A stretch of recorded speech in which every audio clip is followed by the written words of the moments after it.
La historia es una fuente inagotable de situaciones. Claro, usted dirá, depende quién la cuente, cómo la cuente y qué fuentes utilice para narrarla. Y ese es un poco el tema que queríamos hablar con Felipe Piña ahora en este segmento del Pulso de la Ciudad en Televisión. Tuvimos la suerte de poder entrevistarlo aquí en la ciudad de Bragado la semana pasada en una charla que vino a realizar de la mano del Grupo Tierra Fértil. Lo que nos interesaba era conocer el motivo de su disertación, cosa que hablamos en el bloque anterior, y ahora lo llevamos a otro tema, al del historiador propiamente dicho, al mismo encargado de escribir varios libros, al hombre que escribe columnas en distintos medios de comunicación, que ha trabajado en programas televisivos que han sido galardonados. Así que interesante saber por qué Felipe Piña estudia la historia. Bueno, surge cuando me recibo en el año 84, empecé a trabajar como docente. Ya venía con esta decisión de estudiar historia un poco de la secundaria. Y la idea de la revisión tiene que ver con la práctica docente, con encontrarme con una cantidad de materiales y cosas con las que no acordaba. Con ver cómo la facultad estaba muy impregnada de una ideología liberal muy clásica y muy lejana a la realidad, me parecía a mí por lo menos. Y entonces, recordando la máxima de San Martín, que no hay crítica sin propuesta, digamos, empecé a trabajar. Me parece mucho más constructivo que la crítica en sí misma, la posibilidad de plantear qué quiere uno, ¿no? ¿Qué puede ofrecer uno? Y ahí fue que me puse a trabajar y bueno, ya hace 30 y pico de años que estoy en esto. Hace 10 años que soy conocido, pero hace muchos años que estoy en esto y la verdad que con mucha satisfacción y muy contento que esto haya servido para multiplicar las voces, ¿no? Hoy es bastante común que haya un columnista radial de historia, que la historia esté más presente y me siento parte responsable sin ninguna soberbia de esto, ¿no? Que está bueno que haya pasado, digamos, sí. Y uno sigue trabajando para eso. Me parece que está buenísimo que la gente entienda que la historia le sirve en lo cotidiano, no es un lujo, es algo que le sirve para vivir también, ¿no? De hecho es cierto lo que te dice, su presencia hoy es notoria en muchos medios, en columnas, además de muchos otros que también lo están haciendo. ¿Cómo consigue los datos? Digo, ¿con la tendencia de quién? ¿O la tendencia a la que uno le quiere votar? Una pregunta que es tan sabia que me la hacen los niños, que son muy sabios. Siempre agradezco esa pregunta cuando voy a la escuela, que los chicos me dicen, pero ¿dónde sacás lo que decís? ¿No? Que es muy bueno porque es válido, ¿sí? ¿De dónde uno saca los datos? Bueno, la verdad que depende de los casos, pero una fuente siempre muy consultable es el Archivo de la Nación. Todo lo que diga un historiador tiene que tener una fuente, ¿no? Sí. Esos libros, algo que suena obvio, pero no es obvio.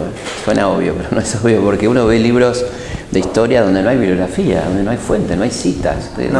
¿Dónde sacó este tipo lo que está diciendo? Y afirmaciones muy temerarias, ¿no? Que no tienen sustento, digamos. ¿Dónde sacó esta persona lo que está diciendo? Yo creo que un buen libro de historia es un libro que tiene muchas citas bibliográficas, ampliatorias y una buena bibliografía, unas buenas páginas dedicadas a de dónde saqué yo lo que estoy afirmando, que es mi presentación documental ante la gente, ¿no? El respeto por mi lector, digamos. Yo respeto a mi lector y digo, mira, yo lo que estoy diciendo lo saqué de acá, lo podés consultar, te pongo el número de página, el libro, el año de edición para que vos lo veas, que así tiene que ser, ¿no? Si no, es una aventura esto, digamos. Cada cual dice lo que quiere o habla de la historia soñada o la historia deseada, ¿no? Lo que a mí me gustaría que fuera. Y ahí tenemos para todos los gustos, porque por supuesto que eso ocupa el amplio espectro ideológico, ¿no? Aquellos que quieren esconder cosas que no les conviene. En el progresismo hay un vicio muy común, que es no hablar del 73-76, una cosa que es verdaderamente incomprensible, ¿no?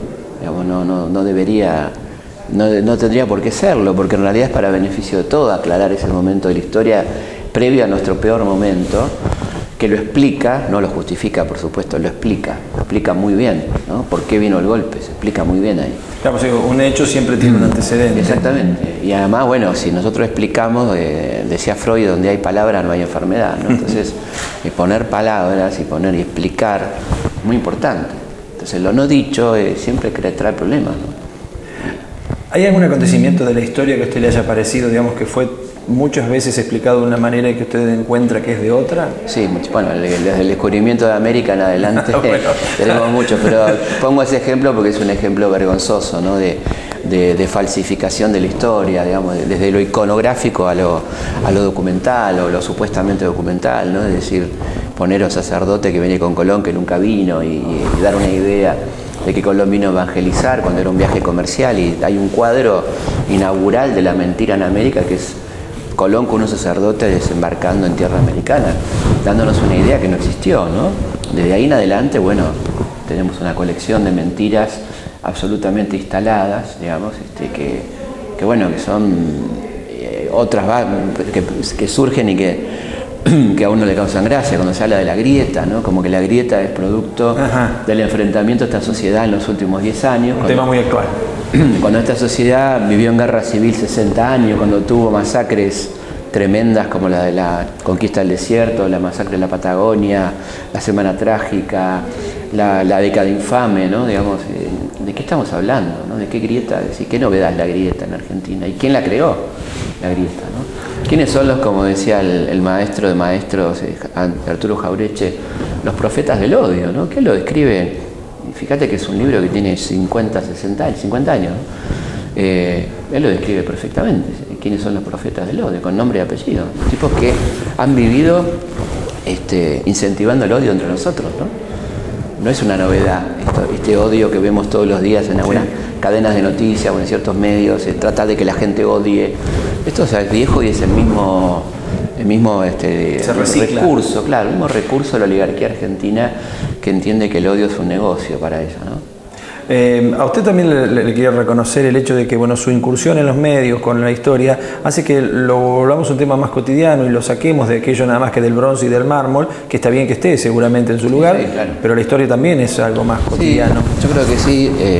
Incluso de las formas televisivas en que usted lo ha presentado. Sí, hemos tenido la satisfacción cuando hicimos Algo habrán hecho, que fue un programa que midió 25 puntos de rating, que nos contara la gente que se juntaban a comer un asado, como cuando hay un partido, comer una pizza o con los chicos, mirarlo.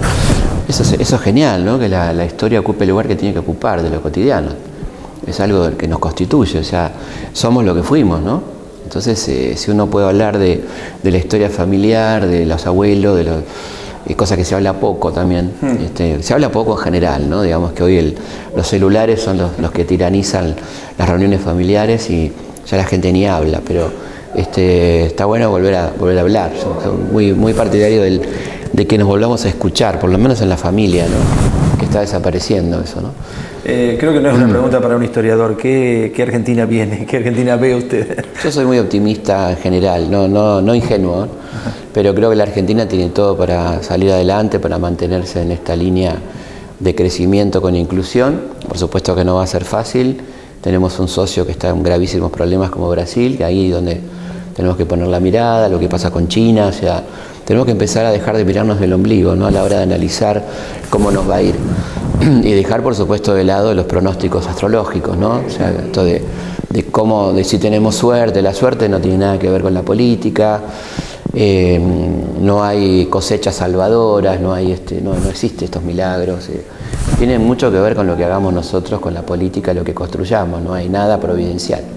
La suerte no acompaña a los países, ni la mala suerte tampoco, o sea, no viene por ahí la cosa, ¿no? Y en la Argentina hay una cosa mágica de si nos salvamos, la palabra salvarse, sí. Me voy a salvar, me salvo, y por ahí está bueno recordar el poema de Benedetti, no te salves, ¿no?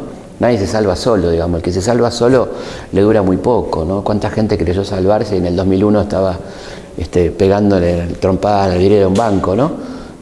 Así que cuidado con las salvaciones individuales, ¿no? Creo que eso también tiene que ver si nosotros tomamos conciencia de lo colectivo, ¿no? Si realmente entendemos que quizá esa muy linda frase de Kennedy, ¿no? No me pregunten qué puede hacer los Estados Unidos por mí, sino qué puedo hacer yo por Estados Unidos, ¿no? O sea, empezar a pensar de esa manera, ¿no? Por eso digo, la sociedad se construye desde lo colectivo, no solo desde los gobiernos. Es la única manera, no existe la otra manera, que algunos siguen creyendo que sí. ¿Y cómo me va a mí? Bueno, cómo te va a vos es un universo muy chiquito, ¿no? Es decir, no es lo universal, digamos. Un gusto haberlo tenido aquí en Bragado y que nos haya podido expresar este ratito. Por favor, gracias.